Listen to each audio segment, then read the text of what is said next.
And now we come to the final deserving.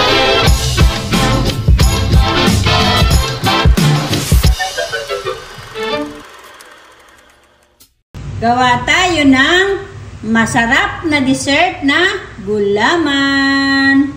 Good afternoon mga kamamsi ko dyan. Meron tayo ditong whole corn. So, sasalain muna natin ito.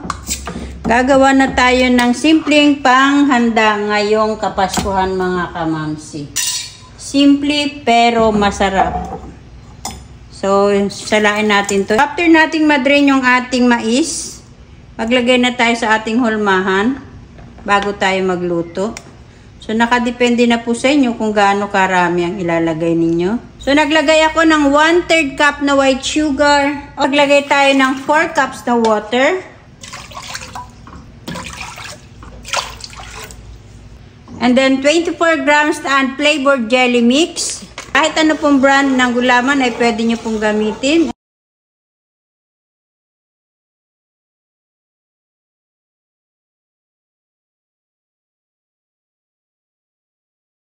Kapag nakita nyo pong na-dissolve na lahat yung ating mga ingredients na pinagsama-sama, pwede nyo na pong buksan ang inyong stove. Pagkabukas po ng inyong stove, ay halu-haluin nyo ito, huwag nyo tigilan para maiwasan ang pagkabuo-buo nito. Kapag nakita nyo ito, medyo umuusok na yung ating gulaman, i-off na natin yung ating stove. And then pagka-off ng ating stove, continuous lang po yung paghahalo. And then ilalagay na natin yung ating evaporated milk.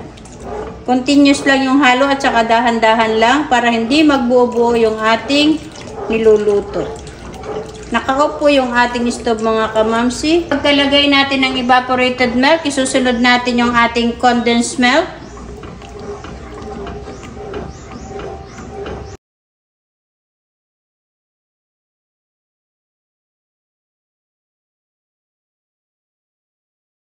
So, naglagay ako ng 1 1/4 cup na condensed milk. Huwag nyo pong pakalakasan yung inyong apoy mga kamamsi.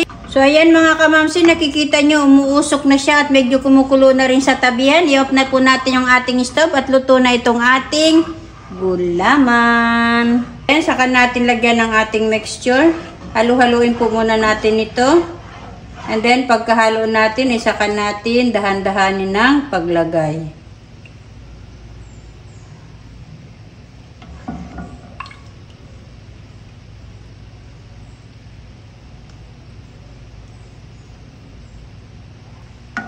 Maganda yung pagkakaluto natin kasi hindi siya nagbuo-buo. Dito ko siya nilagay mga kamamsi para maubos yung mais. Ayan. Para medyo malaki-laki. Dalawang lagayan ng ating nalagyan.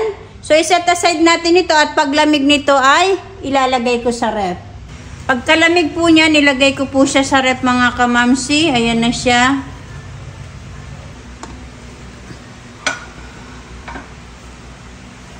So, eto na mga kamamsi ang ating gulaman with mais. So, ayan mga kamamsi, napakasarap niyang tingnan. So, itry nyo, tamang-tama sa napakalapit na Pasko.